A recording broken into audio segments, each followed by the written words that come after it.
thought about it before on and off about, okay, can I do one of these photo a day challenges?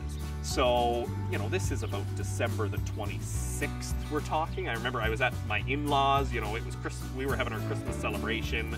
You know, I was thinking, it's getting close to the beginning of the year. I better decide if I'm going to do this soon. I thought, okay, well, I should probably use some kind of a hashtag that then people know that this is kind of the photo that I'm taking for the day type thing.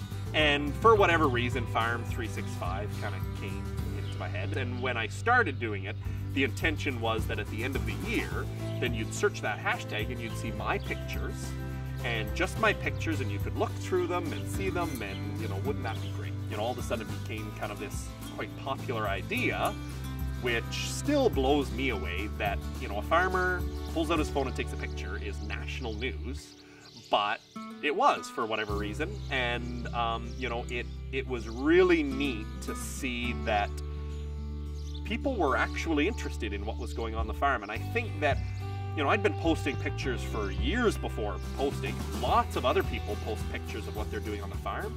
But it was one of those first instances, I think, for people off the farm, outside of the industry, to say, there are farmers that are doing this. It was one of those things that, you know, almost just needed a push that, oh, you know, if one farmer can do it, you know, why can't a whole lot of other farmers do it?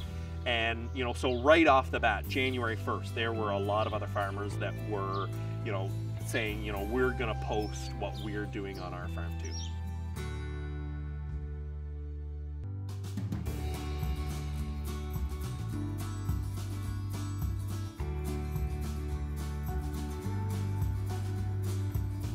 It does get uncomfortable when, you know, kind of people start talking negatively about you, or, you know, start, you know, frankly, just making stuff up about you or what you do on the farm.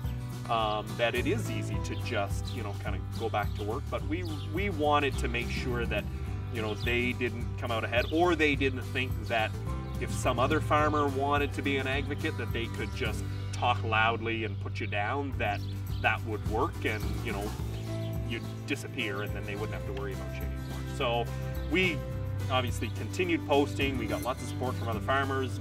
Chances are it could happen once in a while that you might get that attack, and it's important to just, you know, ignore it as, you know, just a bully online that's trying to pick a fight.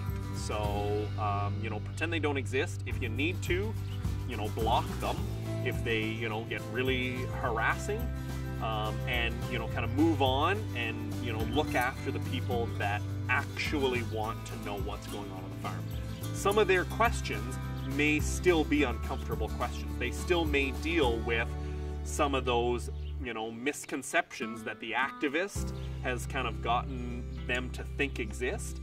So you still may have to deal with some of those negative issues, but it's about, you know, dealing with them with the people that actually want to know what's going on.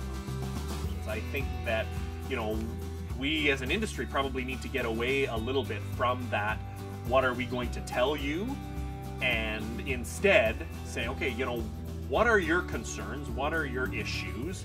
What do you want to know? You know, let that be the starting point, because everybody's going to have different questions.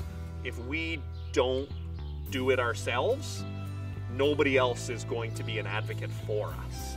So it really is about, you know, kind of getting down and adding it to the resume of things that a farmer does, or the things that people in the industry do,